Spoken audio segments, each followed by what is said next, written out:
Troteru arī bija noraidījums, Trotera maiņa, un šī maiņa arī kā pirmā sāk skaidrs kā vairākuma izmantošana. Troters, meties riba vārtos! Miķels Rēdlīgs, lieliski broka Troteru piespēle un skaidriskais vairākums realizēts 12 sekundēs. Tur arī jebkurā spēlē, tīpaši jau play-off. Redzam, šī piespēle tur izgāja cauri līdz brokam Troteram un pēc tam neatvairāms Miķeļa Rēdlīga metiens. It kā jau Gārnets paspēja pārvietoties, bet tik un tā neko vairs nespēja darīt. Ļoti precīzi zem vārtu pārlikni. Atkal Trotera maiņa, šoreiz gan neizdodas uzvarēt iemetienā, Derļuks. Bet tur Miķels Rēdlīgs izcīnīja ripu.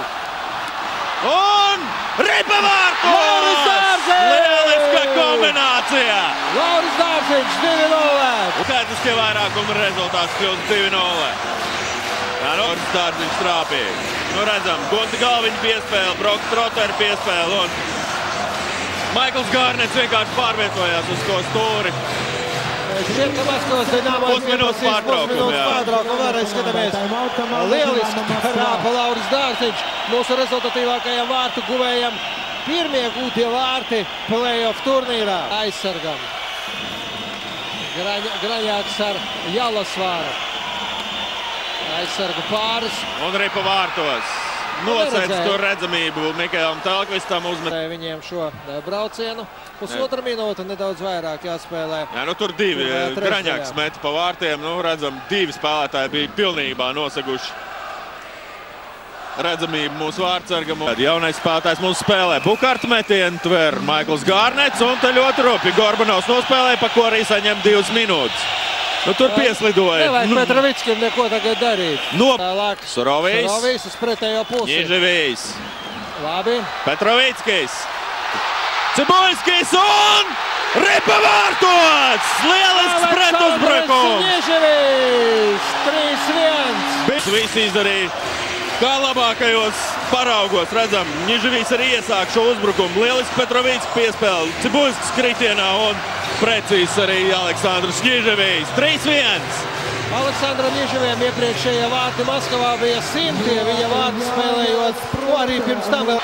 Un Kokarevs lieliski spēlē Telkvists. Un šeit Komarovs ļoti rupi nospēlēja. Nevajag atbildēt. Šobrīd tiesnesis pat nereaģē. Interesanti gan, kas tad tas bija? Jā, Komarovs vienkārši pieslidoja un notrieca mūsu spēlētāju uz ledus. Vispār tiesneši paši sev rada problēmas šādā. Jo maskavieši turpina šādu rupju spēli un tiesneši pilnīgi nereaģē. Uz šīm provokācijām, tur mums Andris Džeriņš, turklāt Gunts Galviņš bija aktīvākais spēlētājs. Šobrīd arī Telkvists vaicāt, izskatās galvenajiem tiesnesim. Kas tad? Gorbanov metiens garām vārtiem, Telkvists piespiež ripu pie ledus un Gunts Galviņš aizstāv savu vārtsargu. Un tur cīniņš, Gunts Galviņš ar Zainulinu. Savs vārtsargs ir jāaizstāv. Jā, bet tiesnesis parādīja, man liekas, klupināšana, tikai interesanti kā. Un te arī jau saķērās, Miķelim Rēdlīgam gan nevajadzētu cīkstēties ar. Un Gunts Galviņš nogāž uz ledus Zainulinu. Zainulins augumā ražanāks un masīvāks spēlētājs. Aplausi Guntim Galviņam. Var teikt, ka šajā cīņā pēc punktiem viņš uzvarēja. Metiens un ripa lido aizsargu tīklā. Un tas Saimons uzsāk, kā Krišāna Rēdlīga. Surovijs un Karsums uzņem ātrumu 2-1.